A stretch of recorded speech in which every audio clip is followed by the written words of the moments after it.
So I'm recording right now, and let's go ahead and talk about today's lecture. Before I start, is there any questions? All right. So today we're gonna look at exponential function.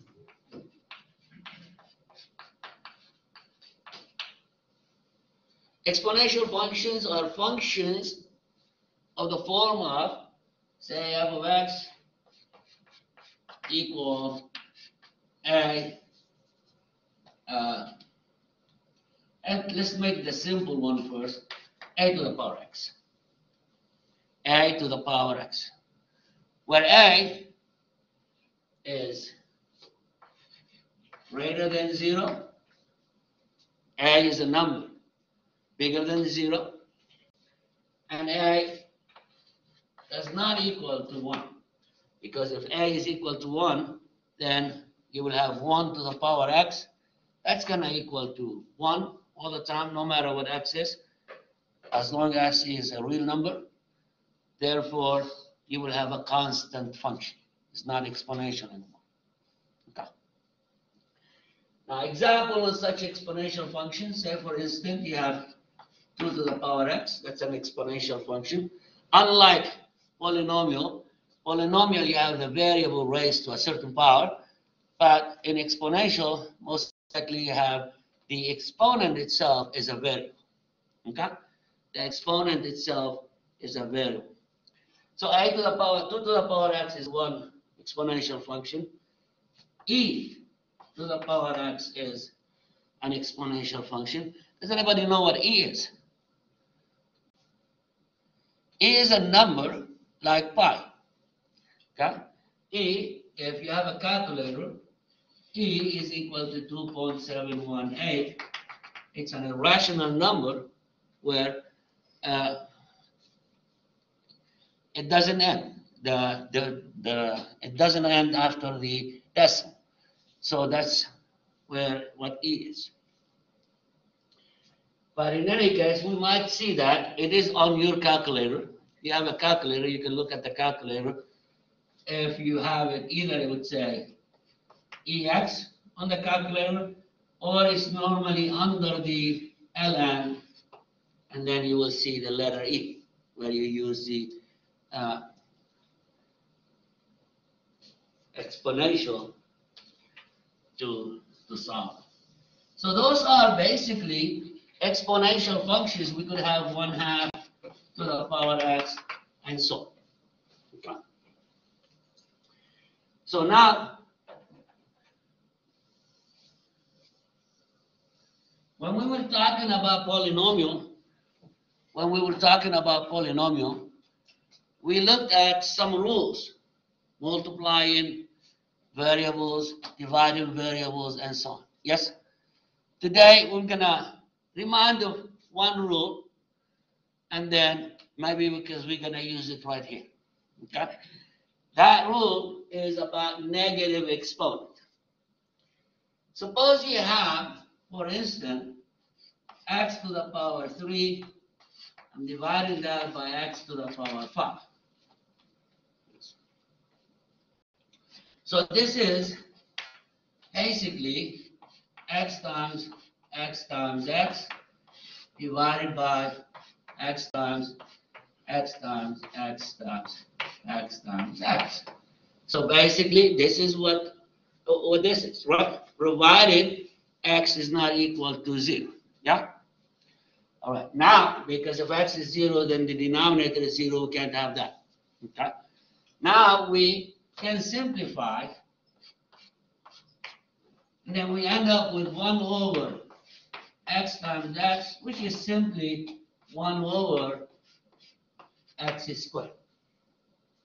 Okay? However, we did, in division, we had some rules that says if you have a to the power m divided by a to the power n, this is the same thing as a to the power m minus n. Correct? Remember that rule? Okay, now, if I apply this rule over here, so we have x to the power 3 divided by x to the power 5. This is x to the power 3 minus 5 according to the rule. Yeah? And what is x to the power 3 minus 5? It's x to the power minus 2. Okay? So now what does that tell me? We started with the same statement, right? And in one we ended with 1 over x squared. And in one we ended with x to the power minus 2. But since we started with the same thing, we must end with the same thing. The only thing we end with the same thing if those two quantities are equal to each other. Yes? So if we have x to the power negative power, or something to the power negative power, then I can simply rewrite this as with a positive power by switching the position of the, say, x. If it was a numerator, I make it a denominator. Yes? So for instance, if I have, for instance, if we have, say, 2 times 3 to the power minus 2, we have 2 times 3 to the power minus 2. Let's make that as a fraction and just put it over 1. Okay? So that is the same thing as if it has a negative exponent, I'm going to change its position. So 2 on top is a positive exponent. So that's 2, stays there, right? But because the 3 has a negative exponent, I can change its position and make it 3 squared. Okay? And therefore, this is the same thing as 2 over 9. Okay? So by the change in the position of the term from numerator to denominator, or vice versa, from denominator to numerator, then we'll make it positive exponent. So if I have something again, say 1 over 3 to the negative 2, this is the same thing as, again, the 3 to the negative 2, I can put it on top as 3 squared by changing the sign of the exponent. So this is the 3 squared, that is 9. Okay? So those, something you're going to see with exponential functions.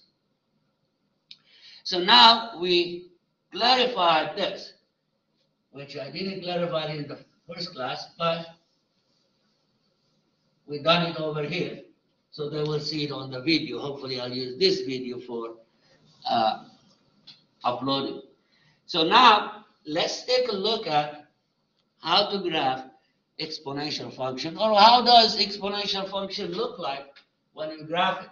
So let me start by a simple function, f of x equal 2 to the power x. Like any function, to graph it, you need to take some points. Yes? You need to make a value for x, and according to that value, you will figure out what y is, and then graph the points that you get.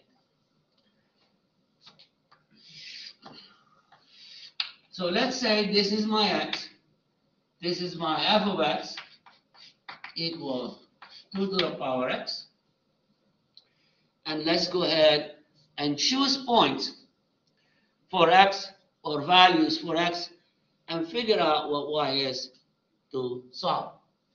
So I'm going to start with x equals 0.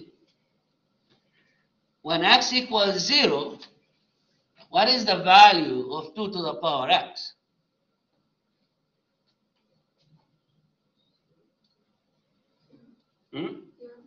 No.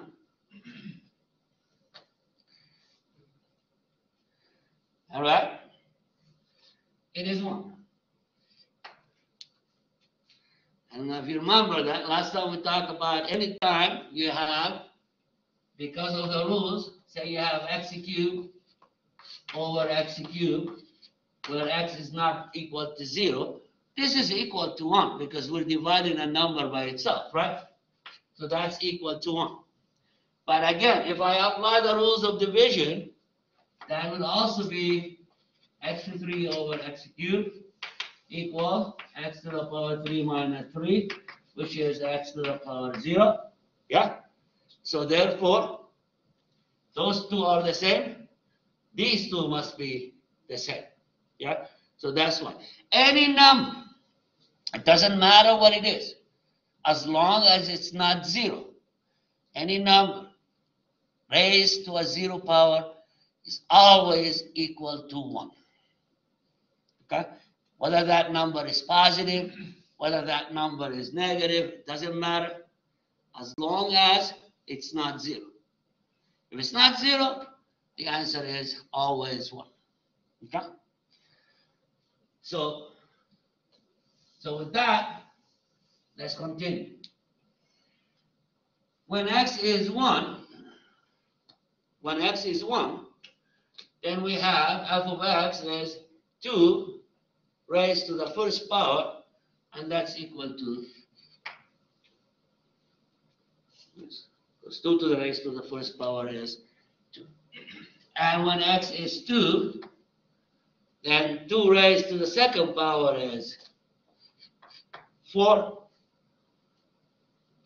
And when x is 3, and then 2 raised to the third power is how much?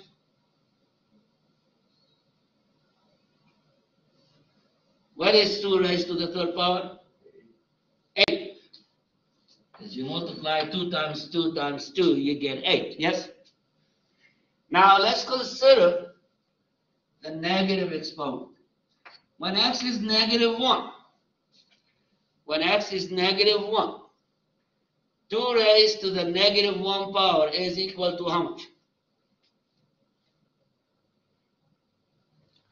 So again, 2 raised to the negative 1. Say let's make that over 1. That's equal.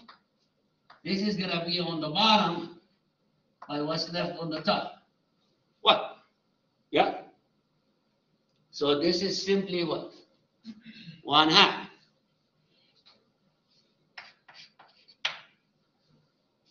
What is 2 raised to the negative 2 power? What would that be? So follow the same thing and tell me what the answer is.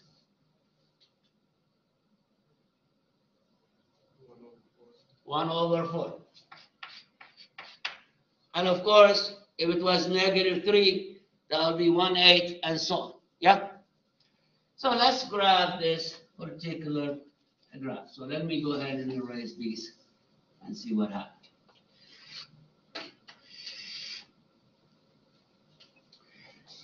At 0, when x is 0, y is 1. When x is 0, y is 1. So basically, this is your y-intercept. Yeah? This is your y-intercept. When x is negative 1, then y is 1/2. Okay? When it's negative 2, we're looking at 1/4. So notice what's happening. Every time I go 1 unit back, I'm cutting this one by half. So the next one would be again cutting it by half, would be here, and then again cutting it by half, would be here. Am I ever gonna get down to 0?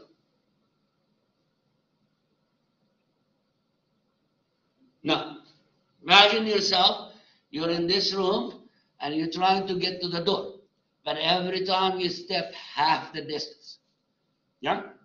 Will you ever make it to the door? You'll always missing what? Half the distance between you and the door, because that's You will get very, very close to it, but you never do it. Never get there. Same thing here. You will get very, very close to the zero, but you will never get to the zero. Therefore, this line is an asymptote. Therefore, this line is an asymptote. So the graph on this side, asymptotic to the zero, go up that way. Yeah? Now what happened? What happened as soon as you start passing zero? At 1, this is 2. Yeah? At 2, this is 4. Notice, every time you pass 1 unit, what happens? It doubles up. Yeah? So as I go from left to right, every step of the way, my number are doubled. Yes? And if I go from right to left, every step of the way, my numbers are cut by half. Yes? So this is going to go and increase very fast toward infinity. Yeah? So this is basically a general rule of exponential function. What happened as I increase the value of x? I'll make it say 3. I mean not x, the base a. Let's say make it 3. What happened when I make that 3? Okay, let's see what's going to happen on the values. The zero is still going to be 1. Because we said, as no matter what value you have, if you raise it to the 0 power, it is going to be 1. At 1, 3 to the power 1 is 3. Yes? At 2, 3 to the power 2 is 9. At 3 to the power 3 is 27. So notice on this side of the graph, these numbers are getting really, really, really, really fast over here. Faster than, yes? What happened on this side? Which is these numbers, right? When it was a -1 with a 2, I get a 1/2. When it's a -1 with a 3, I get 1/3. So that's lower than that. So if this is 1/2, this 1/3 will be right there. Yeah? And instead of 1/4, we're going to end up with 1/9, and it'll go. So every time I go step, I'm going to hit it by a third, right? So on this side, it's going to go below this line. Okay? Now, as the exponential function, so what do we know? First, so all of exponential function in general, they're going to look this shape. Okay, for a greater than 1, they're going to look this shape. They all going to pass by this point. Yes? So for exponential function, we can write a few things. Y equal 1 is your intercept. And this is a to the power x. Yes? Y equal 1 is your y-intercept. The function, or f of x increases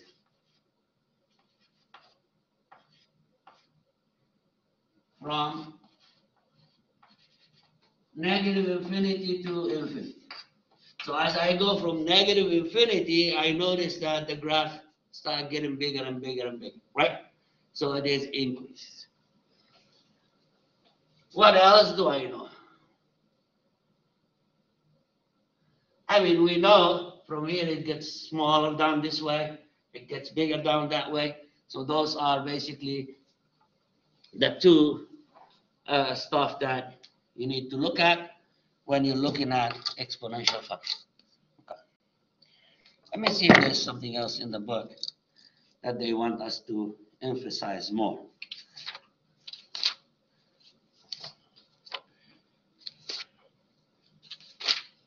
Well, that's not obvious. This is chapter 4. There you go.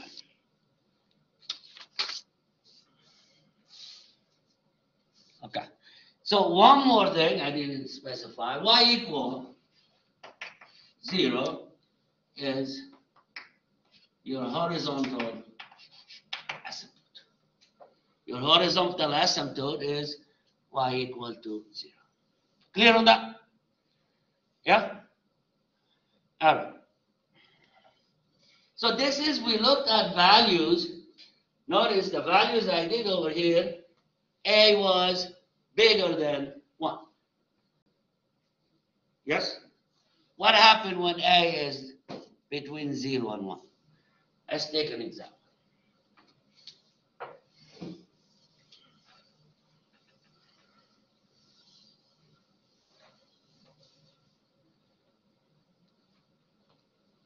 Let's say f of x, instead of a to the power x, let's say 1/2 to the power x. F of x is 1/2 to the power x.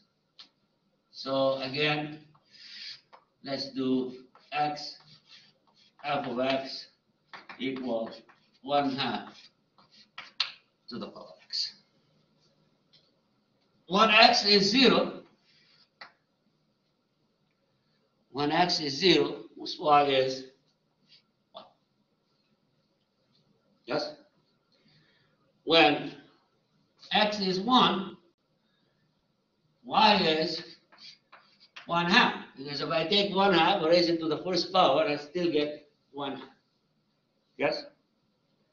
When x is 2, then if I take 1/2 and I multiply it by itself twice, I get 1/4.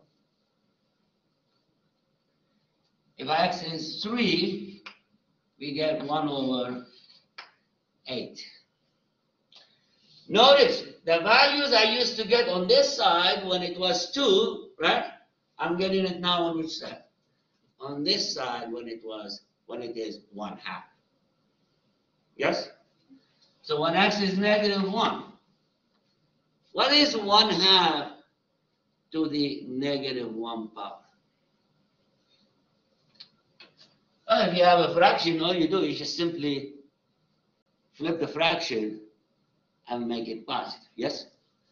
So 1/2 to the -1 is the same thing as 2/1 to the first power, which is simply what? 2.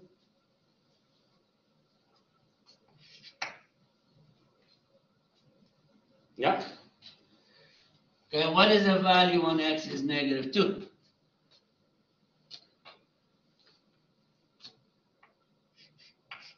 Maybe 4. -3 will give me 8. Well, now we can see if I plot the graph, this graph, what do we get? Again, we're going to pass by that point. Now, instead of getting bigger as I go to the right, it is getting simply what? Small. Half each step.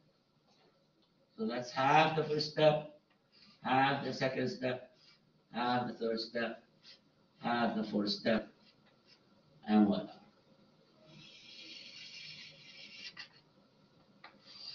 So now on this side, it is getting close to 0. While on the other one, it was on this side, it was getting close to 0. Correct? Now what happened on this side? Every time I go a step, it is doubling. So here I'm doubling, here I'm doubling, say here you double.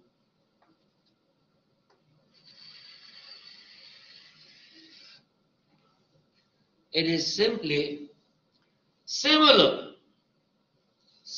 to the other graph, but instead it is simply what? Switch around. It's like we turned it around the y-axis. Yeah. We're clear on that? So again, if we have 1/3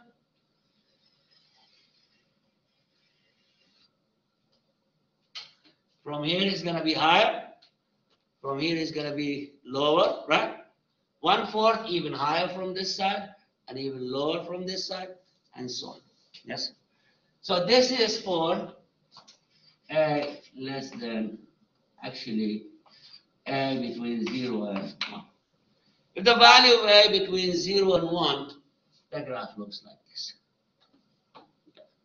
And in both situations, we were talking about the exponent x is that we have a plus x instead of minus x. Yes? Notice. 1/2 to the power is just simply what? X. The other one was 2 to the power simply x. Yeah. Okay, how does this change if I make the x negative? Okay? Let's go ahead and take a look at that. Say, for instance, looking at f of x equal 2 now to the minus x. 2 to the minus x. But I don't like a negative exponent, do you? Let's make that positive. How do I make that positive? Remember, I said this is simply 2 over 1 to the power minus x. Yeah? And what did I just say a second ago? All we do is flip the fraction around. This is equal to 1/2 to the power x. Oh, didn't we just do that one?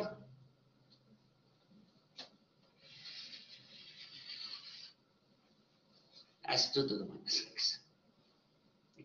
2 to the minus x is you're looking at a being less than between 0 and 1. Yeah? Now what happened with 1/2 to the power minus x? Well, we can say this is the same as flipping the fraction. 2 over 1 to the power x is equal to 2.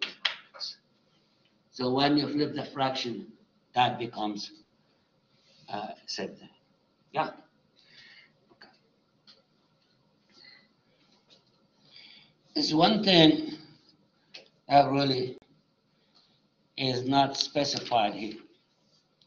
But let me, just in case you run into something like that, let me go ahead and specify. What happened? So now we know exponential function. Of course, if I were to multiply negative 2 to the power negative, notice, negative the 2 to the power x, yes?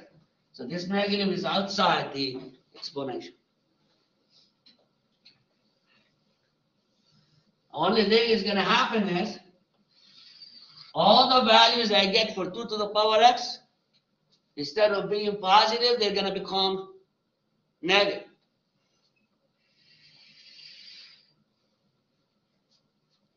Instead of this being 0, 1, it's going to be negative 1. Yeah. So when you multiply by negative, that's exactly what happens. One thing I want to specify, of course, you can apply that to all the graphs.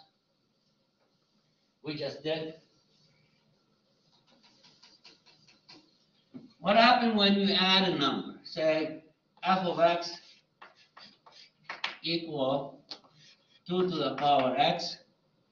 Now let's say plus. You got it? Plus. Well, what do I know? We know 2 to the power x looks like this. Yeah? This point is 0, 1. What happened when I add 1? The whole graph is going to go up how many units? 1 unit, yes? So now, Remember, this was the asymptote, right? Also, the asymptote is going to do it. It's going to go up 1 unit. Yeah? Because now, if this is never going to be 0, the whole thing is never going to be what? 1. That's your new asymptote. It shifts up 1 unit. And instead of going by 0, 1, 1 unit up is going to be 0, 2. Whether you add or subtract. Ma'am, if you add a number, subtract a number, the graph shifts up, and also the asymptotes that follow the graph goes with it, up and down.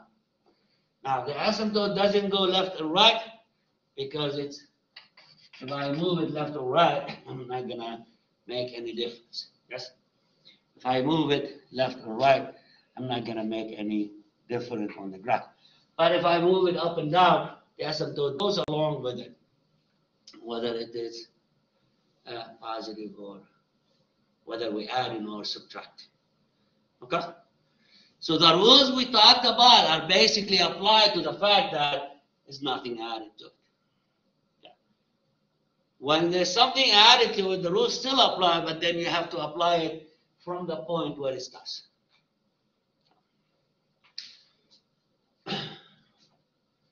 Any questions? All right. Let's go ahead and take a look at. So we did this, we did these.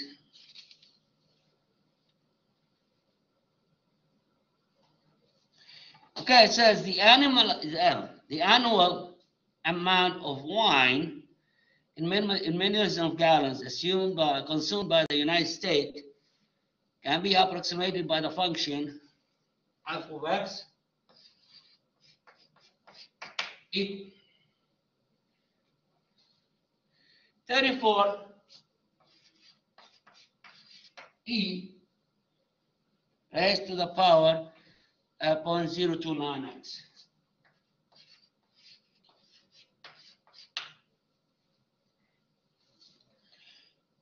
It says where x equal 50 correspond to the year 1950. So if we let x is equal 50, that the year is 1950. Okay? So this function represents the consumption of alcohol in the United States in the past, whatever, how many years. Started from at least 1950. Yes?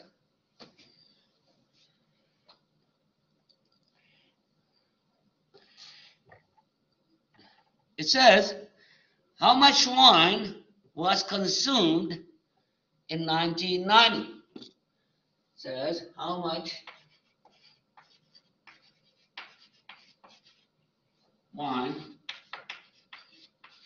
was consumed in 1990. How do I determine that?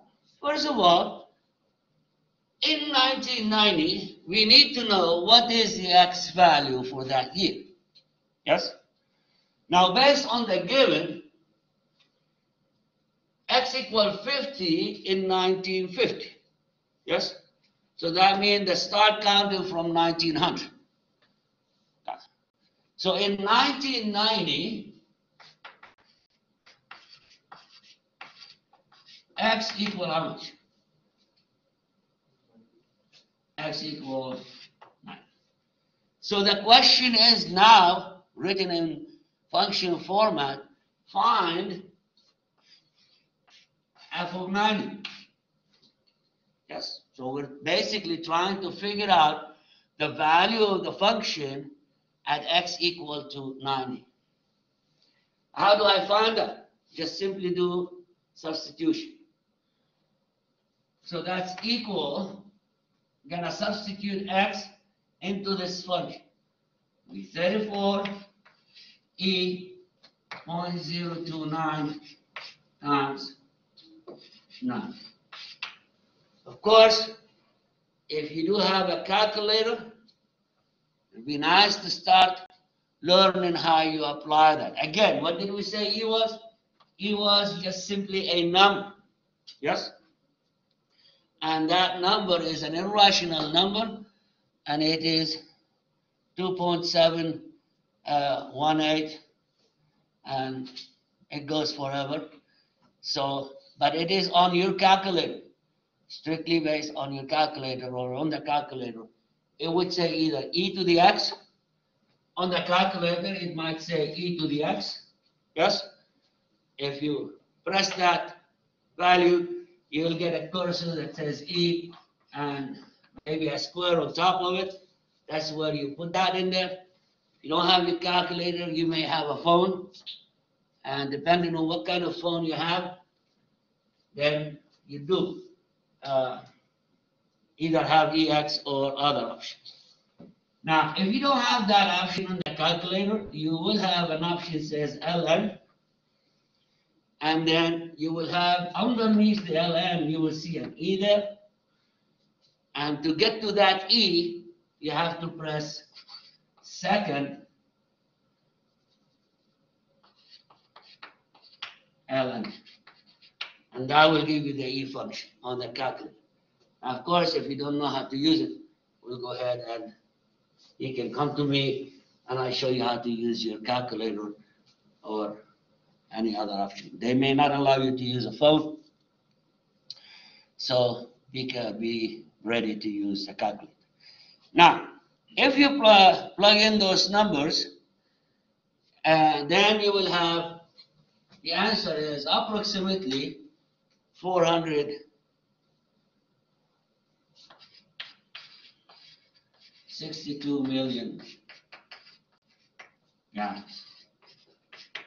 So the United States consumed in 1990 462 million gallon of, approximately that means based on how much you're rounding your number is.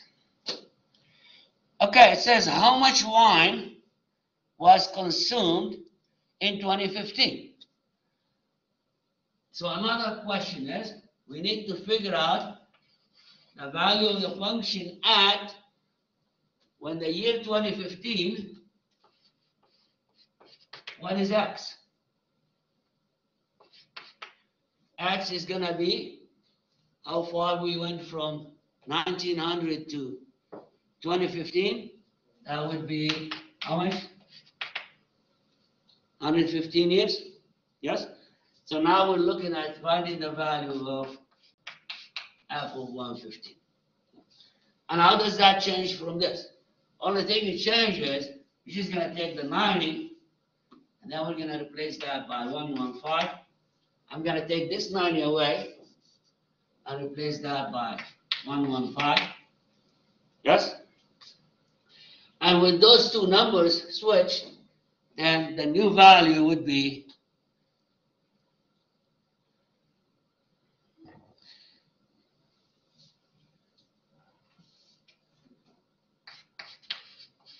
1100. Yes? Approximately 1100 million gallons of wine. Yes? And those are basically the basic ideas of exponential functions. Evaluating the function is simply by, again, substituting the value of x that you want in that particular function, wherever it is. Okay. And